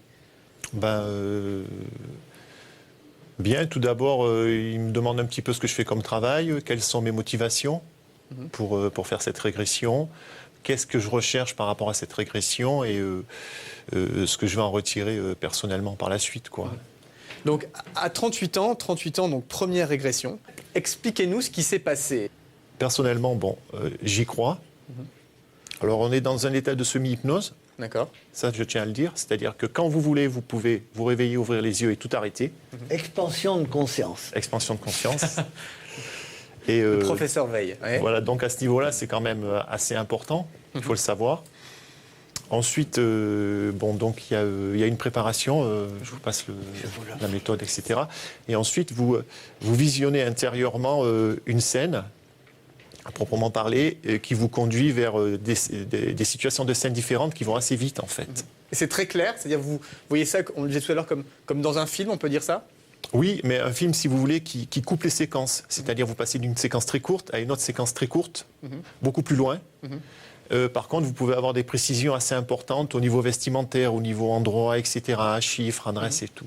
Et qu'est-ce qui fait justement que... comment vous faites la différence ? Ça pourrait être effectivement des extraits de films que vous avez pu voir dans votre vie, ou bien des scènes de théâtre, ou des scènes de la vie courante. Comment vous faites la différence entre votre imagination et puis vos souvenirs ? La différence, je pense qu'elle est faite sur le plan émotionnel, sur le champ émotionnel. Parce qu'en fait, ce qui se passe, c'est que quand vous revivez une vie antérieure, elle est assez profonde. Et dans certaines scènes que vous pouvez revivre, que ce soit négatif ou positif, parce qu'il y a des scènes qui sont vraiment très positives et très belles sur le plan de l'amour, en toute pureté, quand vous revivez ces scènes, ça ressurgit à la surface au niveau émotionnel et ça vous fait pleurer, ça vous fait rire, vous revivez vraiment les sentiments à fond. Alors, quelle histoire, par exemple ? En fait, j'ai revécu une vie antérieure où je me trouvais à Londres au 19e siècle. Et à cette époque-là, j'étais un marin, aventurier. Très vite, j'ai rencontré une femme à qui j'avais sauvé la vie, qui m'a présenté à un milieu très bourgeois, puisqu'elle était de souche bourgeoise, de famille bourgeoise. Et moi, non, pas du tout. Vraiment à côté. Et suite à ça, donc, il y a une grande aventure qui s'ensuit. Nous partons aux Caraïbes, dans les îles, pour faire notre vie. Et puis après, nous revenons sur l'Angleterre pour voir notre fils à qui nous l'avons confié à quelqu'un, qui l'avait fait rentrer en Angleterre. Donc, et puis après, ça s'arrête là, en fait, la vie. D'accord. Alors concrètement, cette expérience, vous m'aviez expliqué qu'elle avait eu des résonances dans votre vie actuelle. Il y a eu des ressemblances. Vous êtes retrouvé aujourd'hui en quoi ? Comment ? Déjà, je me suis retrouvé au niveau du côté aventurier, parce que j'ai une âme d'aventurier, j'aime bien voyager beaucoup. Et donc il y a ce côté-là. Le côté mer avec marin, c'est vrai que ça jouxte un petit peu mon travail, puisque dans la profession, je suis éducateur sportif dans le domaine de la natation, de tout ce qui a un attrait avec l'eau, depuis maintenant 17 ans. Ensuite, en ce qui concerne la personne que j'ai rencontrée, qui était ma femme, je l'ai retrouvée ici dans cette vie actuelle. Qui était votre femme dans votre vie antérieure, vous dans dites, ma vie revécue, voilà, qui était ma femme dans ma vie revécue. Je l'ai retrouvée ici puisque j'ai fait la connaissance d'une personne pour laquelle j'ai été à son service il y a quelques années déjà. Personne assez âgée ? Assez âgée, d'un certain âge. Et donc je suis devenu son employé et j'étais son coach sportif, donc je la suivais partout, etc. Partout où elle allait, quoi, en fait. Et comment vous vous êtes dit, tiens, ça peut être elle ? Quels ont été les signes qui vous ont permis de faire l'identification ? Déjà, quand on discutait de certaines choses profondes, si vous voulez, j'étais considéré comme employé-employeur, mais il n'y avait plus ces barrières. On pouvait parler de conversations assez profondes dans tous les domaines, qu'elle connaissait très bien parce qu'elle était très cultivée. Ensuite, elle habitait aux Caraïbes aussi, dans les îles, puisqu'elle avait une maison là-bas. Elle était aussi d'un domaine assez aisé, voilà. D'accord. Haute société, vous non, enfin bon, tout pouvait concorder entre guillemets. Ouais. Et ça vous a aidé justement, ces rapprochements, ça vous a permis de mieux comprendre. Vous me parliez aussi d'un côté un peu de timidité que vous aviez dans la vie et qui a été un peu, on va dire, guéri, je ne sais pas si on peut dire ça aujourd'hui, grâce à ça. Vous diriez ça ? En grande partie, oui. Oui, parce que ça m'a donné, si vous voulez, plus d'assurance, plus de confiance au niveau relationnel, pour parler aux gens, etc. Alors qu'avant, j'étais vraiment, mais c'était un mur, quoi, avant la régression. Et pourquoi vous avez fait d'autres régressions, du coup ? Si vous parlez de la première, il y en a une deuxième, une troisième, une quatrième. Très rapidement, vous avez revécu l'assassinat d'Abraham Lincoln dans une deuxième. Vous aviez 42 ans. Une troisième, c'était avec Louis XVII. Vous êtes dans une prison du temps dans le troisième. Nicolas est très modeste car il a participé à un commando qui a essayé d'enlever Louis XVII au Temple. Ouais, c'est là qu'il s'est fait tuer. Vous voulez intervenir, Florent Martin ? Moi, il y a deux choses rapidement qui m'étonnent. La première, c'est que quand on se réincarne comme ça, qu'on fait des rêves, des régressions et qu'on arrive à se retrouver une vie antérieure, c'est rarement une vie, c'est toujours une vie trépidante, c'est toujours une vie de... On se réincarne jamais en paysan qui a une vie un peu emmerdante. Alors pourquoi, Jean-Francis Rollard, c'est vrai? Là, c'est des histoires extraordinaires. Moi, je suis jaloux. Hein. Vous avez fait plein de choses dans vos vies antérieures. Malgré tout, j'imagine que les gens qui sont là dans le public... J'ai pas eu même pas 4% de cas extraordinaires. Hein. Une fois, peut-être une personne qui était Marie Stuart. C'était étonnant parce que chaque fois, elle considérait que c'est une infirmière qui n'avait pas un rang social très élevé. Donc il y a beaucoup de vies complètement banales dans les régressions. Exactement. Moi, j'ai été une femme de ménage dont le mari avait violé des paysans, mais ça a été une incarnation qui m'a fait beaucoup plus évoluer que d'autres, paraît-il, plus célèbres. Donc, c'est pas le côté important qui compte, c'est ce qu'on a fait. Alors justement, on parlait de la science. Est-ce qu'il y a des études scientifiques? Eh bien, effectivement, il y en a très peu. On s'est renseigné, qui ont été réalisées dans le monde concernant l'énigme de la réincarnation, si ce n'est l'étude menée par un certain Ian Stevenson. Les marques de naissance, notamment liées aux souvenirs de vie antérieure présumés, sont au cœur de cette recherche. Regardez. Y a-t-il des coïncidences entre ces traces de naissance sur de jeunes enfants et des événements survenus à d'autres personnes dans des vies antérieures? Il s'agit d'une étude menée par le médecin Ian Stevenson du département de psychiatrie de l'école de médecine de l'université de Virginie aux États-Unis. Ian Stevenson a étudié le cas de 210 enfants affligés de rares maladies congénitales en Inde, en Thaïlande et au Sri Lanka. Ce travail nous suggère que nos analyses classiques en psychologie et en biologie ne nous disent pas tout, du moins qu'elles ne sont pas susceptibles d'expliquer tous les cas qui se présentent à nous. Stevenson est d'ailleurs l'un des premiers à avoir suggéré cela à travers une étude sur des souvenirs de vie antérieure. Cette recherche a été menée pendant plus de 40 ans sur un nombre conséquent d'enfants qui disaient se souvenir de ces vies passées. Son travail est révolutionnaire en ce sens qu'il prend au sérieux son sujet, tenant compte des différentes alternatives qui se présentent, ne cherchant ni à influencer les sujets ni leurs réponses, et ne semblant jamais manipuler les données comme il aurait été possible de le faire, mais plutôt intéressé et concerné par la recherche de la meilleure explication possible. Dans 25% des cas, il a été possible de confirmer la relation entre les blessures subies dans une vie antérieure par d'autres personnes et les marques de naissance présentées par ces jeunes enfants. Comme ces taches à la poitrine d'un jeune Indien, qui dit se souvenir de la vie d'un homme s'appelant Maharam, tué à faible distance par une balle de fusil de chasse. Les dessins de l'autopsie de Maharam sont clairs, plaçant les traces de balles aux mêmes endroits que les taches de naissance de ce jeune Indien. Ce jeune Turc, à l'oreille déformée, présentant une hémiplégie du côté droit de son visage, dit se souvenir de la vie d'un agriculteur roumain tué par balle dans la tête à bout portant.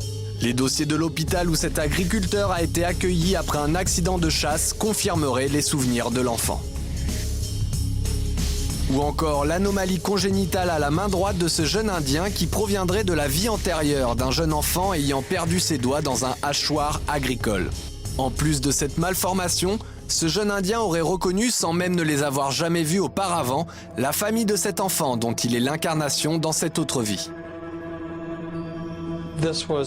Après avoir réalisé qu'il s'agissait de recherches bien menées sur le plan scientifique, et après avoir pris en considération les données décrites par Stevenson, il m'est apparu que l'explication la plus plausible était de dire que ces personnes avaient été réincarnées. Stevenson nous dit, considérant les résultats de nos recherches, il n'est pas déraisonnable de croire que ces personnes sont réincarnées. Personnellement, après avoir étudié ces recherches, je dirais même plus. Il est irrationnel de croire qu'il pourrait en être autrement. Alors, donc, cette étude de Ian Stevenson, vous la connaissez, Patrice Van Hersel. Vous aussi, vous l'avez un petit peu regardée, Florent Martin. Qu'est-ce que vous en pensez d'abord, Patrice Van Hersel, de cette étude? La seule, j'allais dire, menée scientifiquement, qu'on connaisse en tout cas. J'ai rencontré Stevenson, il était venu au Festival Sciences Frontières. C'était un chercheur tout à fait sérieux. Maintenant, qu'est-ce qui se transmet entre qui et qui? Moi, j'ai fait une enquête sur la psychogénéalogie, sur les ancêtres. C'est tout à fait extraordinaire. la façon dont nous raisonnons. Alors, expliquer ça par les gènes, ça paraît pas possible. Comment se fait-il que, par exemple, je puisse entrer en résonance avec un ancêtre 3-4 générations avant moi, exercer le même métier, avoir un problème dans la vie parce que... Ça veut dire quoi, entrer en résonance pour vous? Ben justement, alors ça voudrait dire quoi? C'est une hypothèse qui serait... qui traverserait le temps. Mais sur les cas fondés, les cas fondés, on regarde, il a étudié non pas, pour le coup, parce que c'est difficile d'étudier des croyances, des pensées. Là, c'était, il a fait ce qu'il pouvait, des malformations de gens qui disaient qu'ils avaient été réincarnés. On essaye de trouver des traces, c'est vrai qu'il n'y a pas d'explication. Il n'y a pas d'explication. Ça ne peut pas être génétique. Vous avez étudié le cas également, Florent Martin. Est-ce que vous avez regardé ça aussi assez rapidement, mais est-ce que vous avez des données à dire par rapport à cette étude faite par Ian Stevenson? Alors, c'est intéressant parce qu'il a travaillé sur des milliers de cas. Et surtout, en fait, dans les écrits qu'il a fait, il a essayé de décrire les choses, et pour ça, il l'a bien fait, d'une manière assez objective, c'est-à-dire il a donné à peu près tous les détails. Même le côté sceptique de la chose. Du coup, il y a du grain à moudre pour tout le monde, en fait. On peut regarder, en lisant son papier, on peut arriver il se fait lui-même des critiques, pour le coup. Il a écrit un bouquin où il traite des 14 cas, en fait. Il est Children Who Remember Previous Lives, les enfants qui se souviennent de vies précédentes, où il décrit 14 cas. Donc, alors, je ne sais pas si c'est des 2500, mais il parlait de 2500 études qu'il a faites. Quasiment, oui, 2500, c'est ça. Sur ces 14-là, il y en a 3 qui ne sont pas résolus, c'est-à-dire l'enfant dit avoir eu une vie précédente, mais on n'a pas retrouvé la personne pour vérifier si c'est vrai. Il y en a 9 pour lesquels ça a été résolu, mais la personne dans laquelle l'enfant s'est réincarné, c'était une personne qui était de la famille proche, dont le contexte était clairement déterminé. Et il y en a 2 pour lesquels il n'y avait pas de contact apparent, où les familles ne se connaissaient pas. Ce qu'il avance, ce n'est pas des preuves, c'est éventuellement un faisceau d'indices qui pourrait inviter à réflexion.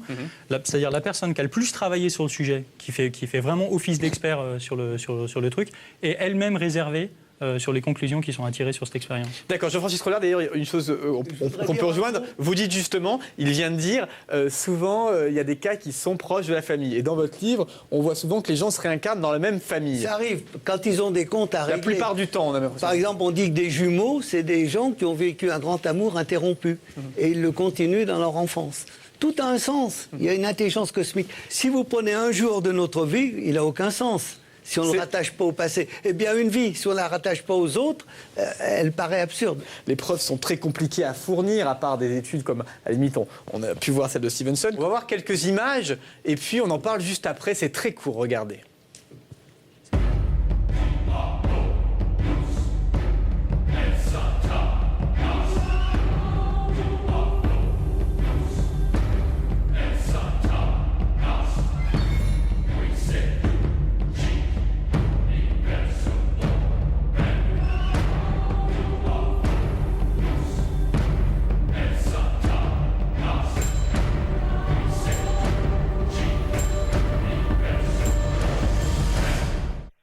Voilà, alors évidemment, ça, un peu comme peut-être une plaisanterie, mais malgré tout, on a beaucoup de choses comme ça, des concordances physiques.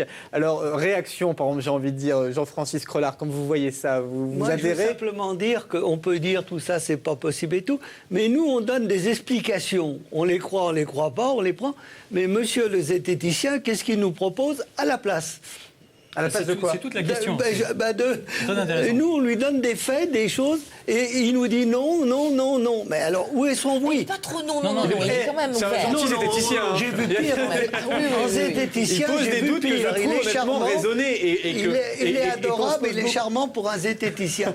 Mais qu'est-ce qu'il nous propose? Non, mais qu'est-ce qu'il nous propose? Le but, c'est une vraie question ou Non, mais le but, j'imagine, je vous donne la parole, mais c'est surtout de faire. On ne peut pas toujours dire des choses sans preuve. Donc, le but, à un moment donné, c'est d'essayer d'apporter concrètement des éléments de réponse avec notre connaissance actuelle qui est la science. Exactement. Alors évidemment, pour eux, c'est un peu plus compliqué que les expériences que chacun peut vivre. C'est un peu ça, Florent Martin. On préfère retenir notre jugement plutôt que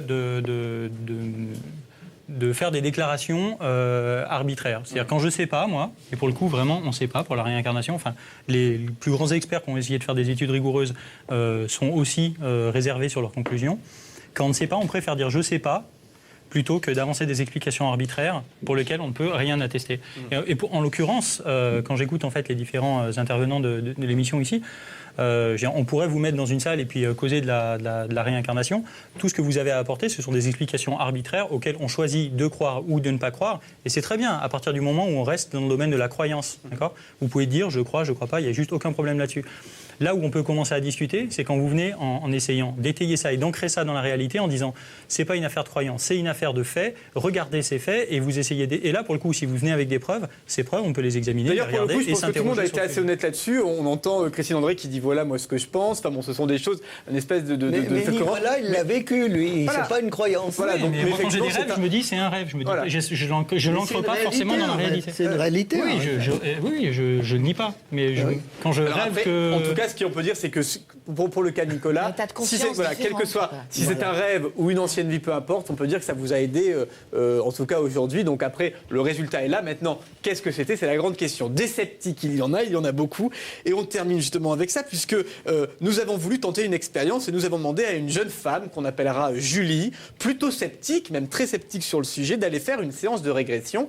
Régis Messonnier est un médium français. Il a pratiqué de nombreuses séances de régression et a même écrit plusieurs ouvrages à ce sujet. Il a accepté de recevoir Julie.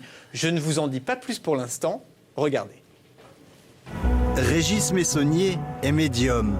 Il est spécialisé dans les régressions et dit pouvoir aider les gens à découvrir leurs vies antérieures. Je travaille depuis à peu près une quinzaine d'années sur les vies antérieures, les recherches dans les vies antérieures.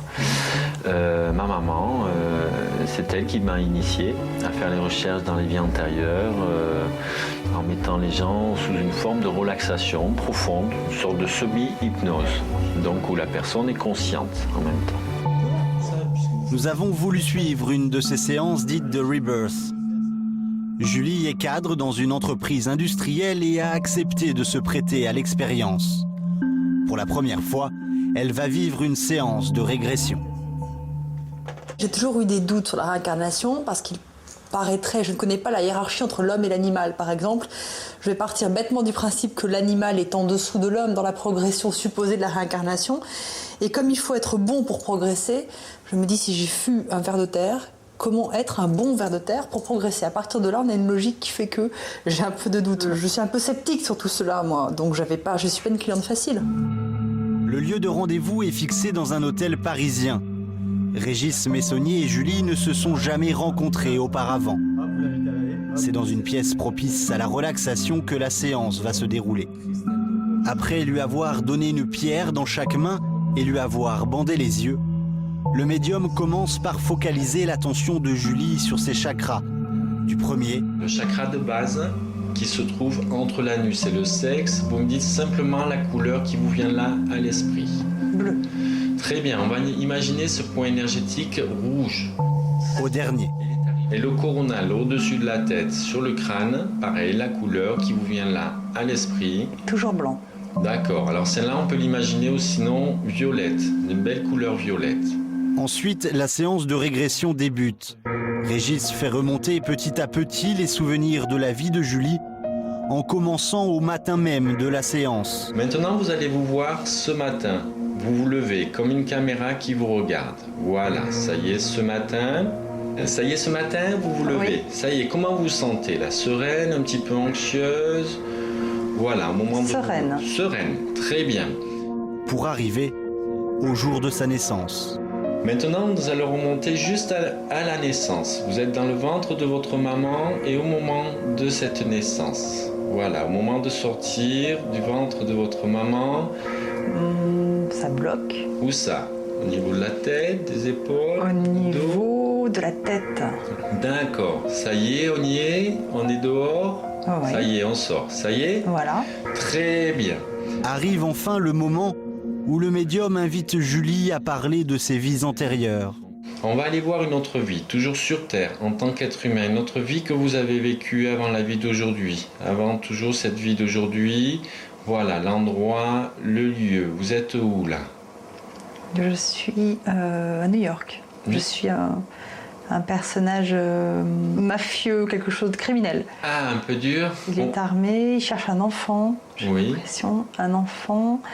Donc c'est plutôt un policier qui doit récupérer un enfant. Même si c'est un homme, vous ressentez qu'il peut faire partie de vous dans votre façon d'être aujourd'hui, dans sa façon d'être, dans sa personnalité. Vous pourriez avoir un peu de lui, cet homme, aujourd'hui, vous, en vous. Vous le ressentiriez pas ça un petit peu ou pas?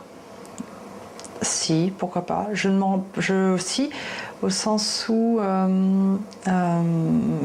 il fait plutôt des choses que je trouve jolies, là, dans sauver un enfant, c'est plutôt ça qu'il a fait. Oui, on va le voir à 40 ans. Voilà, que fait-il à 40 ans?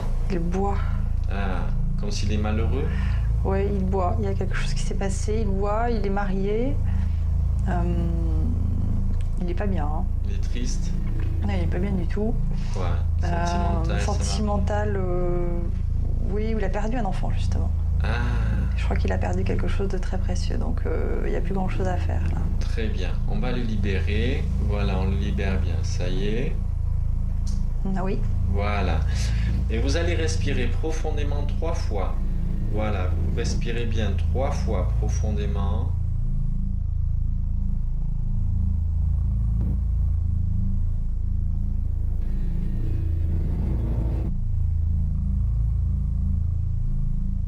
Voilà, et on va pouvoir ouvrir les yeux tout doucement.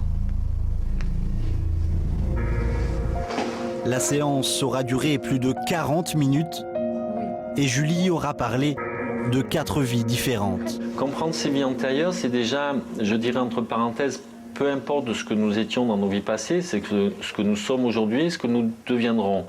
Mais ces vies antérieures vont permettre de comprendre des fonctionnements, on appelle en psychologie, un peu en psychanalyse, les clivages. Nous on appelle ça les cristallisations. Donc de décristalliser parfois des peurs, des doutes, des craintes et de ramener des informations dans nos vies passées pour aujourd'hui les utiliser et comprendre pourquoi justement il nous arrive certaines choses dans la vie d'aujourd'hui qui sont en rapport avec ce qu'on a pu faire dans d'autres vies. Rencontrer ce type de personnage n'arrive pas tous les jours et ce qui est intéressant c'est qu'il arrive à faire raconter des choses assez rapidement. Maintenant, je suis un peu dans le doute parce que j'ai pas du tout été perdu conscience et j'avais toute lucidité sur ce que je disais. Est-ce que ça s'appelle voir des vies passées? Je sais pas. Alors voilà, on vient de voir Julie qui s'est prêtée au jeu. Alors à la fin, effectivement, elle n'est pas complètement convaincue. Elle a pu dire des choses. On a entendu très peu. Il y a eu 40 minutes de séance. Elle a dit beaucoup de choses. À la fin, elle doute encore. Des personnes comme celle-ci, vous en avez beaucoup qui viennent vous consulter, Jean-Francis Collard, et qui ressortent, j'allais dire, aussi dans le doute, comme ça? Non, elles ne ressortent pas dans le doute, mais moi je prends une personne sur 3. Hein. Il ne faut pas croire que la personne qui vient par curiosité mentale, ça ne m'intéresse pas, vous comprenez? Elle s'est prêtée au jeu, c'est-à-dire qu'elle a quand même essayé de... Oui, mais alors ce qui est intéressant, c'est qu'elle dit « je n'ai pas perdu conscience ». Parce qu'il faut être clair sur l'hypnose. Il y a l'auto-hypnose, il y a l'hypnose ericksonienne. Pour moi, il y a hypnose quand il y a perte de conscience, quand la personne ne se souvient pas de ce qu'elle a dit. Tandis que là, elle reste consciente, elle entend la musique. Il y a des hypnothérapeutes qui utilisent l'hypnose et les gens après ont encore conscience quand même de ce qu'ils peuvent dire. Voilà, il faut qu'ils gardent la conscience, c'est pour ça que j'appelle ça expansion de conscience. Une réaction par rapport à ce que vous avez pu voir justement sur cette personne un peu sceptique, Florent Martin? Mon collègue va peut-être me prendre pour un fou, mais moi j'ai vu une jeune femme allongée sur une table et qui raconte une histoire. Alors c'est sûr que quand on voit ça, ça paraît complètement normal. D'ailleurs, elle le dit elle-même. Elle dit voilà, j'ai raconté. Là où elle a été étonnée. Pas un état particulier décalé. Non. Là où elle a été étonnée, effectivement, c'est la rapidité avec laquelle il a pu lui tirer des informations. C'est la seule chose effectivement qui a pu l'interpeller. Qui raconte une histoire, quelqu'un ne va pas se mettre sur une table et raconter une histoire pendant 2 heures, c'est pas possible. Il va raconter une histoire pendant 10 minutes. Et puis pourquoi viendrait-elle raconter une histoire? Ou alors c'est quelqu'un qui est complètement délirant. Moi, les gens que je reçois, ils sont directeurs financiers, conducteurs d'autobus, et c'est des gens normaux. Alors si la société les utilise, c'est quand même grave. Nicolas, vous êtes retrouvé dans cette séance, vous avez vu, c'était un peu comme ça. Alors vous n'avez pas évidemment dit la même chose, mais c'était le même protocole quand vous avez fait cette séance ? Disons que c'était un petit peu différent, parce que là, j'ai trouvé que le médium était assez directif. Voilà. C'est-à-dire qu'à un moment donné, il dit à cette dame, bon, maintenant, on va voir ce qu'il en est quand il a 40 ans. Exactement. Et ça, j'ai trouvé que c'était assez directif, parce que quand j'ai fait des expériences de vie revécues avec Jean-Francis, lui, en fait, si vous voulez, il ne participe pas du tout à ce que vous dites. C'est-à-dire que c'est votre guide. Mais ne vous dites pas, parce que sinon, je peux dire allongez-vous et racontez-moi tout. Il y a quand même, vous êtes obligé de dire des choses. Qu'est-ce qui se passe? On va venir mais je ne dis pas, un homme Simplement. vous menace. Voilà. D'accord. Simplement, voilà. Qu'est-ce qui se passe? Où vous en êtes? Bon, maintenant, vous êtes où? Comment vous voyez la situation, comment vous voyez la séquence, etc., comment vous voyez ce que vous vivez, etc. Donc vous décrivez, vous, tout, il vous laisse vraiment parler pendant la régression. C'est toi qui as arrêté la séance, d'ailleurs. Oui. Alors d'ailleurs, voilà, on va arrêter la séance, on va bientôt même arrêter l'émission, puisqu'on arrive à son terme, il est quasiment bientôt l'heure de la fin de cette émission. Véronique Jeannot, par rapport à tout ce qu'on a pu dire, on a parlé pas mal de choses, de la réincarnation d'un point de vue un peu théologique, après chez les enfants, un peu scientifique, maintenant dans des cas de régression. Est-ce que vous avez un mot à dire pour conclure par rapport à ce qui a pu être dit sur ce plateau ce soir? Tout ça était très intéressant. C'est vrai qu'on peut croire ou ne pas croire. Bon, en tout cas, les scientifiques aujourd'hui essayent de trouver des réponses et n'en ont pas. Ils ont des réponses sur la matière, mais sur l'esprit, sur la conscience, non. Ils font des expériences justement avec Mathieu Ricard sur la méditation et tout, qui sont absolument passionnants. Et voilà, les bouddhistes parlent beaucoup de continuum mental. Alors c'est vrai qu'après tout ça, on voit les influences sur le corps et tout, ça paraît difficile. En même temps, jusqu'à quel point l'esprit peut influencer aussi le corps, les empreintes sur le corps, tout ça est tellement vaste et tellement inexpliqué. Dans quelques années, en tout cas. Mais en tout cas, ce que je pense, c'est que le mot conscience, finalement, dont on n'a pas tellement parlé pendant l'émission, est à mon sens un mot capital. Puisque c'est ce qui fait évoluer un être humain, et c'est la conscience, quelque part, qui se continue et qui crée l'évolution de l'être. Ça sera peut-être partie d'une prochaine émission. Véronique Jeannot, merci beaucoup d'avoir été avec nous. Je rappelle que vous avez écrit le livre « Trouver le chemin » aux éditions Michel Lafon. Vous expliquez pourquoi vous êtes bouddhiste aujourd'hui notamment. Et puis, vous avez également une association qui s'appelle Graines d'Avenir. Le site internet s'inscrit à l'antenne. Deux petits mots rapidement sur cette association. Graines d'Avenir, c'est le nom que le Dalai Lama donne aux enfants tibétains en exil, parce qu'il pense que justement c'est eux qui aujourd'hui sont détenteurs, sont les garants de la culture tibétaine, et qu'un jour ils ramèneront cette culture dans leur pays. Donc on aide les enfants à être parrainés, on construit des écoles, on restaure des monastères qui sont des monastères écoles, et voilà, on aide à ce que cette culture reste vivante. Et vous faites partie de cette association. Merci beaucoup. Non, je ne fais pas partie, je suis présidente de l'association. Présidente et fondatrice. Merci beaucoup Véronique Jeannot. Jean-Francis Crollard, merci beaucoup d'avoir participé à cette émission également. On rappelle votre livre « Expérience de vie revécue » aux éditions Ambre, où, alors effectivement, vous faites un peu le point sur, première partie, votre conviction, et deuxième partie, différentes expériences de personnes comme Nicolas qui avait été présent. Merci beaucoup d'avoir été présent. Nicolas Lukic, merci pour votre témoignage, merci d'avoir témoigné. Je rappelle également le livre de Christine André, « Plus doux sera l'éveil ». Merci d'avoir participé à cette émission. Merci. Florent Martin, merci beaucoup. Vous êtes déplacé de Grenoble pour venir donner votre conviction intéressante. Pardon ? Le site web en bas de l'émission, en bas de la télé. Le site web, vous le voulez, voilà, il va apparaître. Donc le site web qui va donner le même à l'antenne, dites-le. Zététique.fr en fait. Zététique.fr, et là donc on en saura un peu plus sur cette discipline qui commence à se faire de plus en plus connaître. Merci d'avoir été avec nous. Et puis également Patrice Van Hersel, merci beaucoup. Je rappelle également que vous avez écrit ce livre très bien fait, Enquête sur la réincarnation. Plutôt, vous avez dirigé cette enquête. C'est un livre édité chez Albin Michel. Voilà, c'est la fin de cette émission. J'espère que vous avez passé un agréable moment. Merci de l'avoir suivi.